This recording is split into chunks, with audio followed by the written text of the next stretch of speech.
Hi, ಎಲ್ಲರಿಗೂ ನಮಸ್ಕಾರ. ನೀವು ನೋಡ್ತಾ ಇದ್ದೀರಾ ವಿಜಯಕ್ಷಯ ಕನ್ನಡ ಯೂಟ್ಯೂಬ್ ಚಾನಲ್ನ. ಇವತ್ತಿನ ವಿಡಿಯೋದಲ್ಲಿ ತಾಲೂಕಿನ ತಹಸೀಲ್ದಾರರಾಗುವುದು ಹೇಗೆ ಎಂದು ತಿಳಿಯೋಣ ಬನ್ನಿ. ಮತ್ತು ತಹಸೀಲ್ದಾರರ ಕರ್ತವ್ಯಗಳು. ತಹಸೀಲ್ದಾರರು ಎಂದರೆ ಯಾರು? ಶೈಕ್ಷಣಿಕ ಅರ್ಹತೆ, ನೇಮಕಾತಿ ಪ್ರಕ್ರಿಯೆ, ವೇತನ ಶ್ರೇಣಿ ಮತ್ತು ಸೌಲಭ್ಯಗಳು ಮತ್ತು ಗ್ರಾಮೀಣಾಭಿವೃದ್ಧಿಯಲ್ಲಿ ತಹಸೀಲ್ದಾರರ ಪಾತ್ರ. ಈ ಎಲ್ಲ ವಿಷಯಗಳನ್ನು ಈ ವಿಡಿಯೋದಲ್ಲಿ ತಿಳಿಸಿಕೊಡಲಾಗಿದೆ.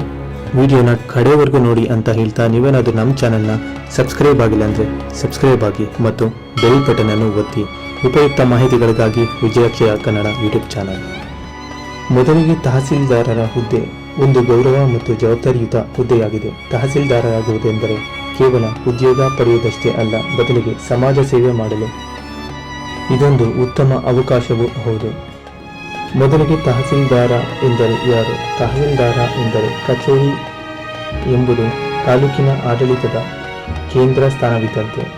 ತಹಸೀಲ್ದಾರರು ತಾಲೂಕಿನ ಆಡಳಿತವನ್ನು ನಿರ್ವಹಿಸುವ ಪ್ರಮುಖ ಸರ್ಕಾರಿ ಅಧಿಕಾರಿಯಾಗಿದ್ದು, ಇವರು ಭೂಮಿ, ಕಂದಾಯ ಸಂಗ್ರಹಣೆ, ದಾಖಲೆಗಳ ನಿರ್ವಹಣೆ, ಕಾನೂನು ಮತ್ತು ಸುವ್ಯವಸ್ಥೆ ಜವಾಬ್ದಾರಿಗಳನ್ನು ನಿರ್ವಹಿಸುತ್ತಾರೆ.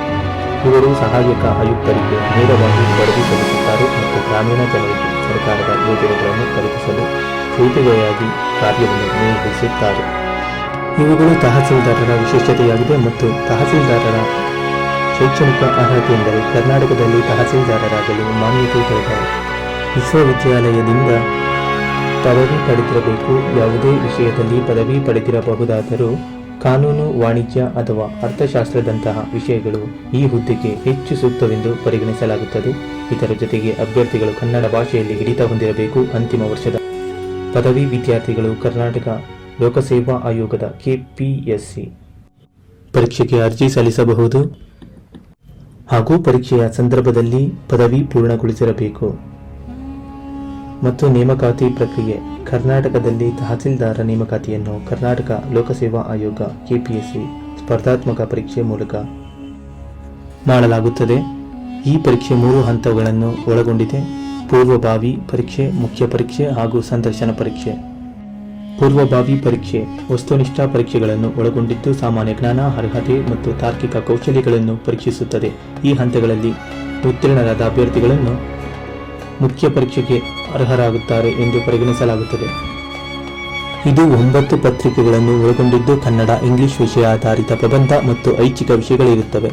ಅಂತಿಮವಾಗಿ ಸಂದರ್ಶನದಲ್ಲಿ ಅಭ್ಯರ್ಥಿಯ ವ್ಯಕ್ತಿತ್ವ, ನಾಯಕತ್ವ ಗುಣಗಳನ್ನು ಮತ್ತು ಆಡಳಿತಾತ್ಮಕ ಕೌಶಲ್ಯ ಮೌಲ್ಯಮಾಪನಗಳನ್ನು ಮಾಡಲಾಗುತ್ತದೆ. ಎಲ್ಲ ಹಂತಗಳಲ್ಲಿ ಉತ್ತಮ ಸಾಧನೆ ಮಾಡಿದ ಅಭ್ಯರ್ಥಿಯನ್ನು ತಹಸೀಲ್ದಾರರನ್ನಾಗಿ ನೇಮಿಸಲಾಗುತ್ತದೆ. ಇನ್ನು ವೇತನ ಶ್ರೇಣಿ ಎಂದರೆ ತಹಸೀಲ್ದಾರರ ವೇತನ ಕರ್ನಾಟಕ ಸರ್ಕಾರದ ವೇತನ ಶ್ರೇಣಿಯ ತಕ್ಕಂತೆ ಇದೆ. ಸಾಮಾನ್ಯವಾಗಿ ತಹಸೀಲ್ದಾರರ ರು. 58,650 ರಿಂದ 97,100 ವರೆಗೆ ವೇತನವನ್ನು ನೀಡಲಾಗುತ್ತದೆ. ಇದರ ಜೊತೆಗೆ ಗೃಹ ಭತ್ಯ, ವೈದ್ಯಕೀಯ ಭತ್ಯ ಮತ್ತು ಇತರೆ ಸೌಲಭ್ಯಗಳು ಕೂಡ ಇರುತ್ತವೆ. ವೇತನ, ಅನುಭವ, ಸೇವಾ ಅವಧಿ, ಸರ್ಕಾರದ ನೀತಿಗಳು ತಕ್ಕಂತೆ ಈ ವೇತನ ಶ್ರೇಣಿಯು ಬದಲಾಗುತ್ತದೆ. ಇನ್ನು ಮುಖ್ಯವಾಗಿ ತಹಸೀಲ್ದಾರರ ಕರ್ತವ್ಯಗಳೆಂದರೆ ಗ್ರಾಮೀಣ ಪ್ರದೇಶಗಳಲ್ಲಿ ಒತ್ತುವರಿ ತೆರವು, ಭೂ ಸುಧಾರಣೆ, ಕಾಯ್ದೆಗಳ ಉಲ್ಲಂಘನೆ ವಿರುದ್ಧ ಕ್ರಮ ಕೈಗೊಳ್ಳುವುದು ಮತ್ತು ಭೂ ಸುಧಾರಣೆ, ಸಾಲಗಳಿಗೆ ಸಂಬಂಧಿಸಿದ ಕೆಲಸಗಳ ಉಸ್ತುವಾರಿ ಇವರದ್ದಾಗಿದೆ. ಜಾತಿ ಆದಾಯ ನಾಗರಿಕತ್ವ ಪ್ರಮಾಣ ಪತ್ರ ನೀಡುವ ಜವಾಬ್ದಾರಿಯು ಇವರ ಮೇಲಿದೆ. ಮತ್ತು ತಹಸೀಲ್ದಾರರು ಸರ್ಕಾರಕ್ಕೆ ಯೋಜನೆಗಳನ್ನು ಜಾರಿಗೊಳಿಸುವಲ್ಲಿ ಸರ್ಕಾರಕ್ಕೆ ಸಹಾಯವನ್ನು ಮಾಡುತ್ತಾರೆ. ರಾಷ್ಟ್ರೀಯ ಗ್ರಾಮೀಣ ಉದ್ಯೋಗ ಖಾತರಿ ಕಾರ್ಯಕ್ರಮವನ್ನು ನಾವು ಉದಾಹರಣೆಯಾಗಿ ಕೊಡಬಹುದು. ಹಾಗೂ ಕಡೆಯದಾಗಿ ಗ್ರಾಮೀಣಾಭಿವೃದ್ಧಿಯಲ್ಲಿ ತಹಸೀಲ್ದಾರರ ಪಾತ್ರ. ತಹಸೀಲ್ದಾರರು ಫಲಾನುಭವಿಗಳನ್ನು ಗುರುತಿಸುವುದು, ಯೋಜನೆಗಳನ್ನು ಮೇಲ್ವಿಚಾರಣೆ ಮಾಡುವುದು ಮತ್ತು ಗ್ರಾಮ ಸಭೆಗಳಲ್ಲಿ ಭಾಗವಹಿಸುವ ಮೂಲಕ ಸಮುದಾಯದ ಅಗತ್ಯತೆಗಳನ್ನು ಪೂರೈಸುತ್ತಾರೆ. ಇವರು ಕೃಷಿ ಇಲಾಖೆಗೆ ಸಹಾಯ ಮಾಡುವುದರ ಜೊತೆಗೆ ಬೆಳೆ ವಿಮಾ ಯೋಜನೆ, ಕೃಷಿ ಸಾಲಗಳ ಮತ್ತು ಇತರೆ ಕಲ್ಯಾಣ ಕಾರ್ಯಕ್ರಮಗಳನ್ನು ಜಾರಿಗೊಳಿಸುವಲ್ಲಿ ಸಕ್ರಿಯವಾಗಿ ತೊಡಗಿಕೊಳ್ಳುತ್ತಾರೆ. ತಹಸೀಲ್ದಾರರ ಗ್ರಾಮೀಣ ಜನರು ಮತ್ತು ಸರ್ಕಾರದ ನಡುವೆ ಸೇತುವೆಯಂತೆ ಕೆಲಸ ಮಾಡುತ್ತಾರೆ. ಇನ್ನು ಅವಕಾಶಗಳ ಬಗ್ಗೆ ಯೋಚಿಸುವುದಾದರೆ, ಬಡ್ತಿ ಮತ್ತು ಹೆಚ್ಚಿನ ಅವಕಾಶಗಳಲ್ಲೂ ತಹಸೀಲ್ದಾರರ ಹುದ್ದೆಯಲ್ಲಿ ಇದೆ.